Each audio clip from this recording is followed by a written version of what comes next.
Bismillahirrahmanirrahim. Assalamualaikum warahmatullahi wabarakatuh. Perkenalkan, nama saya Bistami Muhammad Sabur, NPM 1301110190061. Pada pagi hari ini saya akan melakukan hearing examination. Baik Pak, perkenalkan, nama saya Bistami selaku dokter mengerjakan pada pagi hari ini. Dengan Bapak siapa Pak? Umurnya berapa Pak?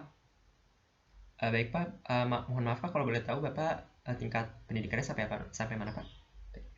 Pekerjaannya sebagai apa Pak sekarang? Kalau alamatnya sekarang di mana Pak?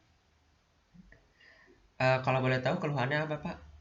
Oh baik Pak, telinga kanannya apa agak sering suka tidak mendengar suara Pak? Oke. Selanjutnya saya akan melakukan cuci tangan terlebih dahulu, kemudian memakai glove, kemudian juga memakai masker.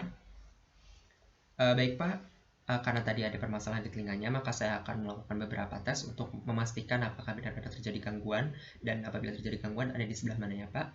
Dan mungkin tes ini agak sedikit tidak nyaman Pak, namun saya akan mencoba seprofesional mungkin.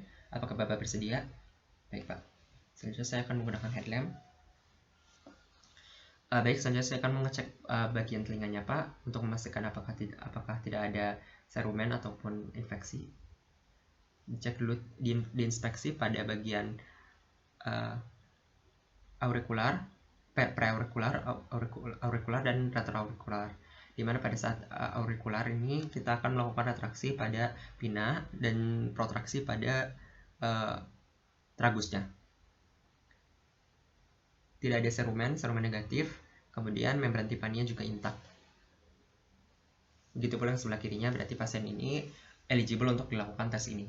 Kemudian saya akan melakukan tes suara, di mana pasien ini akan diletakkan 1 meter. Kemudian saya akan menyebutkan 5 kata dengan 2 suku kata, yang mana akan dibagi jadi beberapa tingkat suara. Baik Pak, boleh nanti kalau misalnya Bapak mendengar suara saya, nanti Bapak ulang. Saya akan mengecek satu persatu terlebih dahulu nih telinganya Pak. Sekarang saya tutup dulu ya Pak telinga kanannya.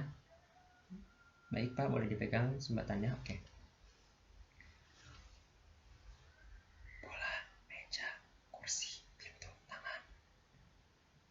Bola, meja, kursi, pintu, tangan. Bola, meja, kursi, pintu, tangan. Bola, meja, kursi, pintu, tangan. Bola, meja, kursi, pintu, tangan.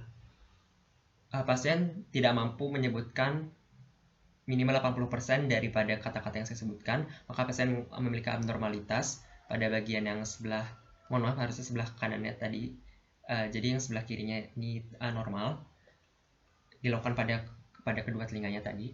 Kemudian selanjutnya saya akan melakukan Rinet test, di mana saya akan menggunakan garpu tala. Kemudian garpu tala ini diketukkan pada bagian tubuh saya, bisa pada siku saya. Kemudian digetarkan pada bagian tulang mastoid. Baik Pak, kalau semisalnya nanti terdengar suara sudah tidak terdengar, boleh ya Pak diangkat tangannya. Apakah terdengar Pak? Tidak terdengar ya Pak. Dilakukan pada sebelah kiri pula. Dan pasien kali ini, ketika garpu tala diletakkan pada udara, pasien tersebut tidak mampu mendengar suara. Artinya bone conduction lebih besar daripada conduction, di mana pasien ini diduga memiliki tuli konduksi. Kemudian Pak, selanjutnya saya akan menggetarkan garpu tala ini kembali Pak dan meletakkannya pada diri Bapak ya Pak. Boleh dibilang Pak ya, lebih terdengar ke arah kanan atau ke arah kiri Pak? Baik. Pasien ini mengatakan bahwa lebih terdengar ke arah kanan, di mana kalau misalnya suara terjadi lateralisasi ke arah telinga yang abnormal, maka berarti terjadi tuli konduksi. Sedangkan kalau misalnya terjadi lateralisasi pada telinga yang normal, maka terjadinya tuli sensorineural. Baik Pak, ini ada tes yang terakhir Pak. Bapak boleh berdiri Pak. Boleh Pak, kaki kanannya ada di depan kaki kirinya Pak. Baik.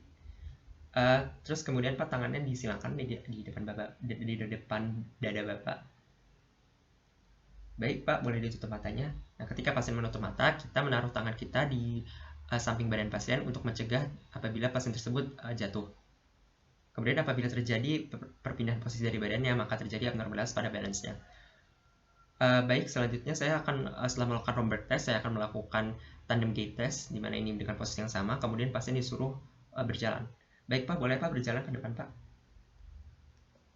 Sama halnya interpretasinya dengan yang sebelumnya, apabila terjadi perubahan posisi dari badannya, maka dikatakan terjadi gangguan pada balance, di mana pasien ini mengalami gangguan pada balance. Baik Pak, semua examinationnya sudah selesai, semua tesnya sudah selesai Pak. Tadi Bapak kita menyimpulkan Bapak memiliki gangguan polikonduksi Pak, dan juga terjadi keseimbangan Bapak agak sedikit terganggu Pak. Baik, mungkin nanti untuk lebih jelasnya saya akan rujuk ke dokter THT Pak. Terima kasih banyak ya Pak ya. Semoga lekas sembuh Pak. Baik, mungkin sekian dari saya. Mohon maaf apabila banyak kekurangan. Terima kasih. Assalamualaikum warahmatullahi wabarakatuh.